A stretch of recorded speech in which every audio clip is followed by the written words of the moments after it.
두 번째 삼목묘 육묘 방식을 설명을 해드리도록 하겠습니다.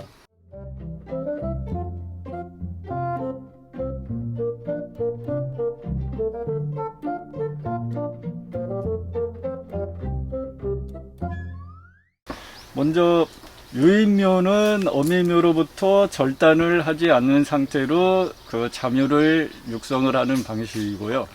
이 삼목묘는 어미묘를 나온 자묘를 잘라서 일시에 한 시기에 많은 수의 자묘를 확보를 해서 핀꽂이를 해서 자묘를 얻는 방식인데요.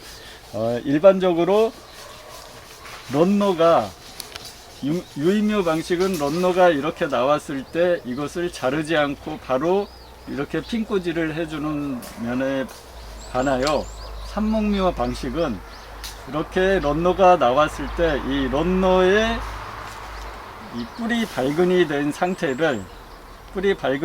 상태에서 이 런너를 절단을 합니다. 이 키 대부분 이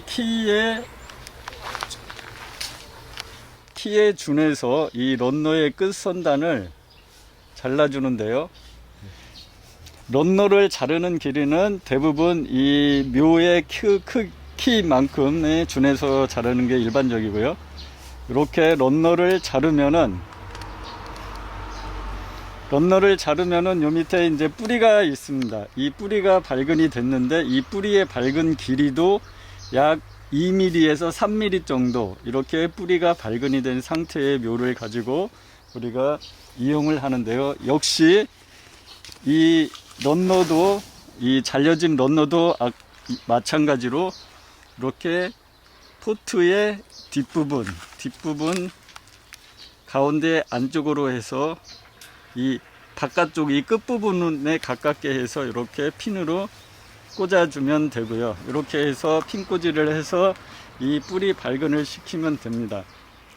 그리고 이 삼목묘는 중요한 것이 어미모로부터 영양분을 받지 못하기 때문에 잘려져 있기 때문에 어미모로부터 영양분을 받지 못합니다. 그렇기 때문에 빠른 시간 내에 발근을 시켜서 이 스스로 독립 영양을 할 수 있는 조건을 맞춰줘야 되는데요.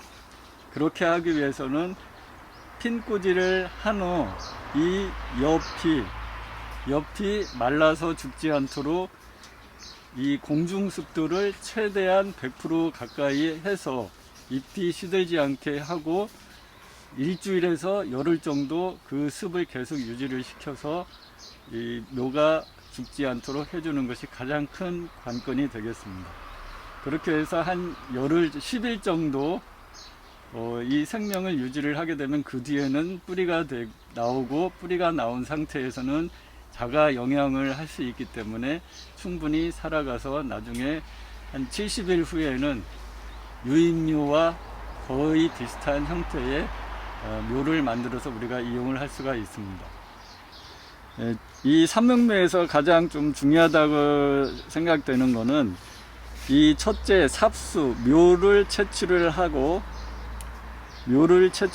때 이 뿌리의 발근이 완전히 나와 있는 최소 2-3mm 이상 발근이 된 상태에 그러한 묘를 채취를 해서 이용을 해야 되고요. 이 묘는 냉장고 4도시에서 한 10일에서 20일 정도 보관이 가능합니다. 그래서 내가 필요로 하는 묘의 수만큼 이 삼목묘 이 런너가 충분히 확보되지 않은 상태면은 냉장고에 일시에 보관을 해놨다가 최종적으로 이 핀꽂이 작업을 할 때 내가 필요로 하는 묘 수만큼 확보가 된 후에 최종적으로 일시에 꽂아서 전체적인 이 묘의 나이가 일정하게 해서 하면은 나중에 화합이나 꽃이 만들어지는 시기를 일정하게 할 수 있기 때문에 그러한 장점도 있습니다. 이 어미모로부터 온 이 런너를 대부분 이 묘의 잎의 길이만큼 잘라주는 이유는 이게 너무 짧게 자르면은 이 런너가 사고, 이게 병균이나 그러한 외부로부터의 균이 침입해 들어가서 이 뿌리 부분까지 들어가서 이 식물체가, 이 딸기묘가 자라는데 생육을 억제를 하는 그러한 것이 있기 때문에, 되도록이면은 이 병균이 여기서부터 들어가더라도 여기까지 자가 독립하기 전에 얘가 잘 자랄 수 있도록 해서 들어가더라도 일정 부분을 잘라주면 되기 때문에 이 부분을 좀 되도록이면 길게 잘라서 병균이 침입하는데 시간이 오래 걸리도록 해서 이 독립 개체를 만들기에 좀 유효하게 하기 위해서 좀 되도록이면 길게 잘라주는 것이 좋습니다.